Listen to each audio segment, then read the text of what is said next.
یاد رکھنا جب تم ایک دوسرے کے دشمن تھے تو اس نے تمہارے دلوں میں الفت ڈال دی اور تم اس کی مہربانی سے بھائی بھائی ہو گئے، اور تم آگ کے گڑھے کے کنارے تک پہنچ چکے تھے تو اس نے تم کو اس سے بچا لیا۔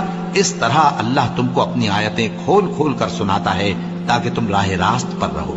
اور تم میں ایک جماعت ایسی ہونی چاہیے جو لوگوں کو نیکی کی طرف بلائے اور اچھے کام کرنے کا حکم دے اور برے کاموں سے منع کرے۔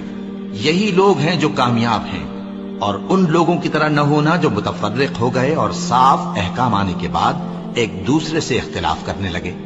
یہ وہ لوگ ہیں جن کو قیامت کے دن بڑا عذاب ہوگا، جس دن بہت سے منہ سفید ہوں گے اور بہت سے سیاہ۔ تو جن لوگوں کے منہ سیاہ ہوں گے ان سے اللہ فرمائے گا کیا تم ایمان لا کر کافر ہو گئے تھے؟ سو اب اس کفر کے بدلے عذاب کے مزے چکھو۔